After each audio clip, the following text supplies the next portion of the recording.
Om Shanti. Good morning. आज हम सुनते हैं 8/7/21 के मधुरमा वाक्य। आज बृहस्पतिवार, सतगुरु बाबा का वरदानी दिन। बाबा हमें वरदान दे रहे हैं, हर एक महसूस करे। नसीब भाव, संपूर्ण निर्विकारी भाव, स्वदर्शन चक्रधारी भाव। बाबा कहते, मीठे बच्चे, सारी दुनिया में तुम्हारे जैसा खुश नसीब कोई नहीं। तुम हो राज ऋषि, तुम रजाई के लिए राजयोग सीख रहे हो। प्रश्न है, निराकार भाव में कौन से संस्कार हैं जो संगम पर तुम बच्चे धारण करते हो? निराकार भाव में ज्ञान के संस्कार हैं। वह तुम्हें ज्ञान सुनाकर पति से पावन बना देते हैं, इसलिए उन्हें ज्ञान का सागर पतित पावन कहा जाता है। तुम बच्चे भी अभी वो संस्कार धारण करते हो। तुम नशे से कहते हो कि हमें भगवान पढ़ाते हैं, हम उनसे सुनकर सुनाते हैं। गीत है, आखिर वो दिन आया आज जिस दिन की तलाश थी। ओम शांति। मीठे मीठे रूहानी बच्चों ने ये गीत सुना। ये महिमा किसकी है? एक बाप की। शिवाय नमः। ऊंचे तो ऊंचा एक भगवान है। बच्चे जानते हैं कि वो हमारा बाप भी है। ऐसे नहीं कि हम सभी बाप हैं, एक शिव बाबा ही हमारा बाप है। गाया भी जाता है, सारी दुनिया ब्रदरहुड, भाई भाई हैं। सन्यासी अथवा विद्वानों के कहने अनुसार ईश्वर सर्वव्यापी है, तो जैसे कि फादरहुड हो जाता है। ब्रदर होने से बाप तो सिद्ध होता है, जिससे वर्षा मिलता है। फादरहुड है तो वर्षे की बात ही नहीं। बच्चे जानते हैं कि हम सभी आत्माओं का बाप एक है। उनको कहा जाता है वर्ड गॉड फादर। वर्ड में कौन है? हम सब आत्माएं ब्रदर्स हैं। सबका गॉड फादर एक है। उस बाप की सभी प्रार्थना करते हैं। एक ही बंदगी या पूजा होनी चाहिए, क्योंकि वो है सतो प्रधान पूजा। एक शिव बाबा की पूजा है सतो प्रधान पूजा। ये भी समझाया कि ज्ञान, भक्ति और वैराग, जब बाप ज्ञान देते हैं सद्गति के लिए, सद्गति कहा जाता है जीवन मुक्ति धाम को, तो आत्मा की बुद्धि में ये धारण करना है कि हमारा घर है शांति धाम। उसको निर्वाण धाम या शांति धाम कहा जाता है। सबसे अच्छा नाम है शांति धाम। नाम कई रख दिए हैं, निर्वाण धाम, मुक्ति धाम, शांति धाम। सबसे अच्छा शांति धाम। यहाँ तो आर्गस होने के कारण आत्मा टाकी में रहती है, आवाज़ में आती है, बोलना पड़ता है। सूक्ष्म वतन में है मूवी, इशारे चलते हैं, इशारे से बात होती, वहाँ आवाज़ नहीं होती। तीनों लोकों को तुम बच्चे जान गए हो, मूल वतन, सूक्ष्म वतन और ये स्थूल वतन। बुद्धि में ये अच्छी रीति बैठा है, उसको कहा जाता है वर्ल्ड की हिस्ट्री ज्योग्राफी। मनुष्य तो उसको जानेंगे ना। वर्ल्ड की हिस्ट्री ज्योग्राफी सुनाते हैं। ऊंच ऊंच बाप है जो आकर वर्ल्ड की हिस्ट्री ज्योग्राफी कैसे रिपीट होती वही जानते हैं। इस चक्र को जानने से ही तुम चक्रवर्ती राजा बनते हो। गाते भी हैं, देवताएं संपूर्ण निर्विकारी। सतयुग में है संपूर्ण निर्विकारी, अर्थात संपूर्ण जीवन पवित्र है। ये बाप आकर बुद्धि में बिठाते हैं और कोई इन बातों को जानते नहीं। उन्होंने तो सतयुग को लंबा समय दे दिया। समझते हैं लाखों वर्ष पहले सतयुग था, तो किसी की बुद्धि में ये बात आती नहीं। अब बच्चे जानते हैं कि हम इस समय संपूर्ण विकारी से संपूर्ण निर्विकारी बन रहे हैं। संपूर्ण पति से संपूर्ण पावन बन रहे हैं। तो बाप समझाते, मीठे बच्चे, आत्मा में ही खाद पड़ी हुई है, गोल्डन एज अब आयरन एज आत्मा बन गई है, ये आत्मा से भेंट की जाती है, ये अच्छी रीति समझना है। तुम बच्चे इस समय बहुत खुश नसीब हो, तुम्हारे जैसा खुश नसीब और कोई नहीं। अब तुम राजयोग में बैठे हो, तुम राज ऋषि हो। रजाई के लिए कभी कोई पढ़ाई होती है क्या? बैरिस्ट्री बनाएंगे, परंतु विश्व का महाराजा कौन बनाएगा? बाप के सिवाय कोई बना ना सके। या महाराजा है तो कोई है नहीं, सज्जू के लिए तो ज़रूर चाहिए ना। तो किसको ज़रूर आना पड़े महाराजा बनाने के लिए, किसी को ज़रूर आना पड़े। बाप कहते मैं आता हूँ तब जब भक्ति पूरी होती है। अब भक्ति पूरी हुई और कोई बात इसमें उठा ही नहीं सकते। हमको बाप बैठ पढ़ाते हैं, ये तुम्हें नशा होना चाहिए। हम आत्माओं को निराकार बाप, परमपिता परमात्मा शिव स्वयं बैठ के पढ़ाते हैं। शिव को तो कोई जानते ही नहीं। अब तुम बच्चे जानते हो। बाबा फिर से स्वर्ग की रजाई स्थापन कर रहे हैं। हम उनको महाराजा श्री नारायण, महारानी श्री लक्ष्मी कहते हैं। भक्ति मार्ग में सत्यनारायण की कथा सुनाते हैं, अमर कथा, तीजरी की कथा। तो बाप आकर तीसरा नेत्र भी देते हैं। नर से नारायण बनने की कथा सुनाई जाती है। वही बातें जो पास हो जाती हैं वह फिर भक्ति मार्ग में काम आती हैं। अब तुम बच्चे समझते हो, बाबा हमको स्वर्ग का मालिक बना रहे हैं, हम हकदार हैं। भगवान तो स्वर्ग का रचता है ना। हम भगवान की संतान हैं, तो हम स्वर्ग में क्यों नहीं हैं? कलयुग में क्यों पड़े? परमपिता परमात्मा हमारे लिए नई दुनिया रचते हैं। पुरानी थोड़ी भगवान को रचनी है।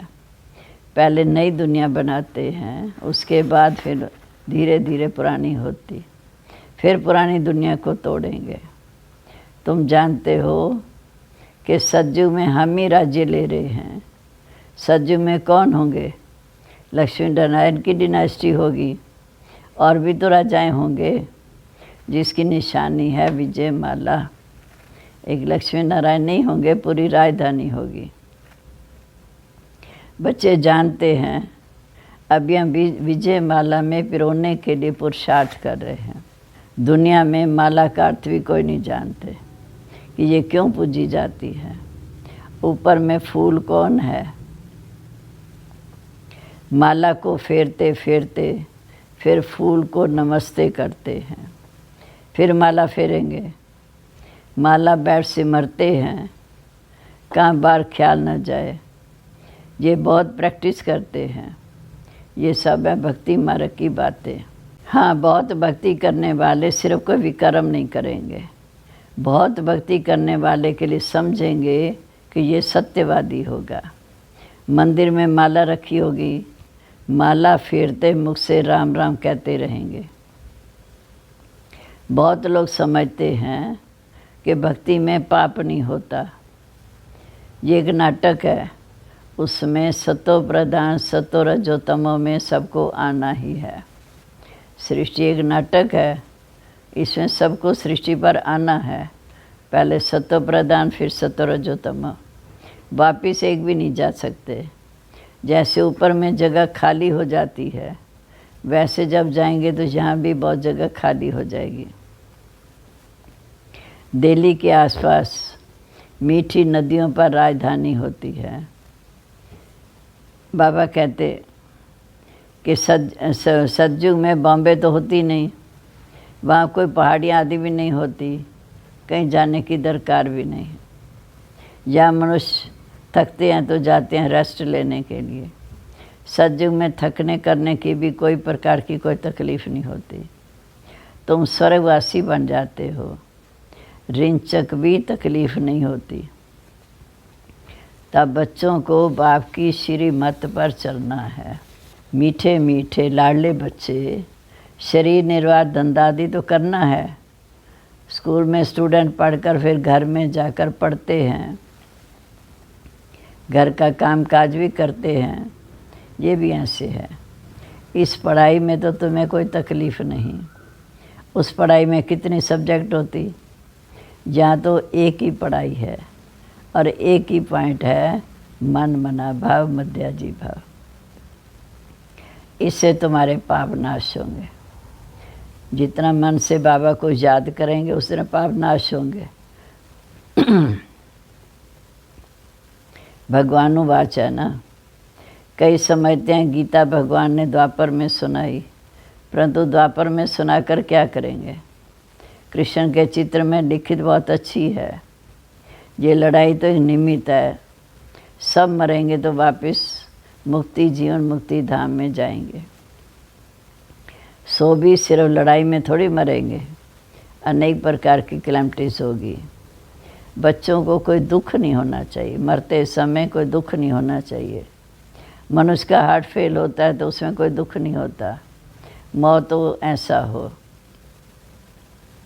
फिर बाबा कहते कोशिश कर रहे हैं कि ऐसे बम बनाएं जो मनुष्य फट से मर जाए। ऐसे ऐसे बम बनाते रहते, बम्स की इम्प्रूवमेंट करते रहते। ये भी ड्रामा में नोंद है। ड्रामा में बना बनाया खेल है। कलब कलब विनाश होता। सतयुग में तुमको ये ज्ञान नहीं रहेगा। बाप को ही आकर ज्ञान देना है। स्थापना हो गई, प्रारब्ध मिल गई, फिर तो ज्ञान की बात ही नहीं। फिर जब रावण राज्य शुरू होता है तो भक्ति शुरू होती है। अब भक्ति भी पूरी होती। अब भक्ति पूरी हुई, अब बाप आए हैं, तब योग बल से तुम्हें पावन बनना है। पावन बनने से ही सुख धाम शांति धाम में जा सकेंगे। चार्ट रखना है। ये तो समझ गए हो कि हमको बाप को याद कर तमो प्रधान से सतो प्रधान यहाँ ही बनना है। बाप कहते तो समझ गए हो कि हमको बाप को याद कर तमो प्रधान से सतो प्रधान यहाँ ही बनना है। बच्चों ने गीत सुना, आखिर वो दिन आया आज, जबकि भारतवासी फिर राजाओं के राजा बनते हैं। कल पहले भी बने थे, फिर बनते हैं। राजाओं के राजा था महाराजा बनते हैं। पीछे त्रेता में होते राजा रानी। फिर जो पूज्य महाराजा महारानी थे वह द्वापर में वामार्ग में आकर पुजारी बनते हैं। कहा जाता आपे पूज्य आपे पुजारी। बाप कहते मैं पुजारी नहीं बनता हूँ, तुम बच्चे ही बनते हो। सतयुग त्रेता में पूज्य, द्वापर कलयुग में पुजारी। देवताएं पूज्य होते हैं, मैं नहीं बनता, ना मैं पुजारी बनता। भारतवासी देवी देवताओं के मंदिर बनाकर उनका पूजन करते हैं। लक्ष्मी नारायण जो पहले पूज्य थे, फिर भक्ति मार्ग में वही पहले आकर शिव के पुजारी बनते हैं। जिस शिव बाबा ने महाराजा महारानी बनाया, उनकी मंदिर बनाकर उनकी पूजा करते हैं। भिखारी भी कोई फट से तो नहीं बनते, ऐसे ऐसे बनते हैं। निशानी भी देवताओं की वाम मार्ग में दिखाते हैं। जो पूज्य लक्ष्मी नारायण थे वही पुजारी बन जाते। पहले पहले शिव का मंदिर बनाते, उस समय तो हीरों को कट कराए लिंग बनाते हैं, शिवलिंग पूजा के लिए। ये भी किसी को पता नहीं कि परमात्मा छोटी सी बिंदी है। पहले पहले शिव बाबा की पूजा होती, उनको कहा जाती अव्यय विचारी सतो प्रधान पूजा। पूजा फिर सतो रजो तमो में आते। तुम रजो तमो में आए हो तो नाम हिंदू रख दिया, असल में नाम था देवी देवता। बाप कहते असल में तुम देवी देवता धंतु, तुम बहुत पतित हो गए हो, इसलिए अपने को देवता कहला नहीं सकते क्योंकि अपवित्र हो। हिंदू नाम तो बहुत देरी से रखते हैं। अब तुम समझते हो हम सो पूज्य थे, अभी संगम पर ना पूज्य ना पुजारी हैं। तुम क्या करते हो, इस समय बाप की श्रीमत पर पूज्य बन रहे हो, औरों को भी बना रहे हो। तुम हो ब्राह्मण, तुम आत्माएं पवित्र होती जाती हो। पूरा पवित्र होंगे तो ये पुराना शरीर भी छोड़ना पड़ेगा। बाप कहते हैं तो बिल्कुल सहज, बूढ़ी माताओं को धारणा नहीं होती, तो बाप कहते ये तो समझ सकते हो कि हम आत्मा हैं। आत्मा में ही अच्छे या बुरे संस्कार होते हैं। आत्मा ने जो कर्म किया वह दूसरे जन्म में उसे भोगना पड़ता है।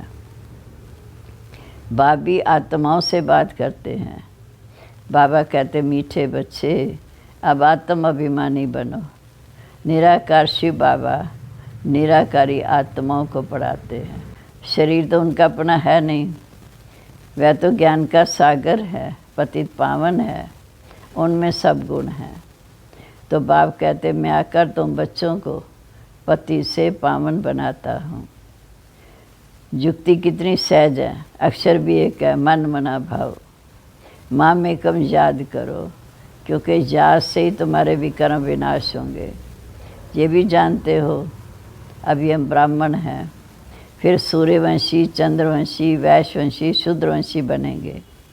हम ही 84 के चक्कर में आएंगे, ऊपर से नीचे उतरेंगे, फिर बाबा आएंगे। जब लास्ट में पहुँचेंगे फिर बाबा आएंगे। बराबर ये सृष्टि का चक्कर सदा फिरता ही रहता है। सृष्टि जे पुरानी होती, फिर बाबा आते हैं इसको नया बनाने। ये तो बुद्धि में बैठता है, ये चक्र बुद्धि में फिरना चाहिए। अब तुम सुदर्शन चक्रधारी बनते हो, जिससे फिर जाकर चक्रवर्ती राजा बनेंगे। अच्छा, मीठे मीठे सिकलदे बच्चों प्रेत माता पिता बाप दादा का याद प्यार, गुड मॉर्निंग। रूहानी बाप की रूहानी बच्चों को नमस्ते। रूहानी बच्चों की रूहानी बाप दादा को नमस्ते। नमस्ते बाबा, गुड मॉर्निंग। शुक्रिया बाबा, शुक्रिया। अब धारणा के लिए मुख्य सार। श्री मत पर पूज्य बनना है। आत्मा में जो बुरे संस्कार आ गए हैं उसे ज्ञान योग से समाप्त करना है। संपूर्ण निर्विकारी बनना है। दूसरा, शरीर निर्वार्थ कर्म करते भी पढ़ाई पढ़नी और पढ़ानी है। योग बल से पावन बन रजाई पद लेना है। अब है आज का वरदान। गम की दुनिया सामने होते हुए भी बेगमपुर की बादशाही का अनुभव करने वाले अष्ट शक्ति स्वरूप भव। गम की दुनिया सामने होते हुए भी बेगमपुर की बादशाही का अनुभव करने वाले अष्ट शक्ति स्वरूप भव। गम और बेगम की अभी है नॉलेज। गम की दुनिया सामने होते भी सदा बेगमपुर की बादशाही का अनुभव करना, यही अष्ट शक्ति स्वरूप कर्म इंद्रिय जीत बच्चों की निशानी है। अभी बाप द्वारा सर्व शक्तियों की प्राप्ति होती है, लेकिन अगर कोई न कोई संग दोष या कोई कर्म इंद्रियों के वशीभूत हो, अपनी शक्ति खो देते हो, तो बेगमपुर का नशा खुशी जो प्राप्त है वो स्वतः खत्म हो जाती है। बेगमपुर के बादशाह फिर कंगाल बन जाते हैं। कोई कर्म इंद्रियों के वशीभूत हो, अपनी शक्ति खो देते हो, तो बेगमपुर का नशा व शक्ति जो खुशी प्राप्त होती स्वतः खत्म हो जाती। बेगमपुर का बादशाह भी कंगाल बन जाते हैं थोड़ी कर्म इंद्रियों के वश होने से। स्लोगन है, दृढ़ता की शक्ति सदा साथ हो तो सफलता गले का हार है। दृढ़ता की शक्ति सदा साथ हो तो सफलता गले का हार है। सम्मान है, मैं अष्ट शक्ति स्वरूप कर्म इंद्रिय जीत संपूर्ण निर्विकारी आत्मा बेगमपुर का बादशाह हूँ। मैं अष्ट शक्ति स्वरूप कर्म इंद्रिय जीत बेगमपुर की बादशाह आत्मा हूँ। ओम शांति।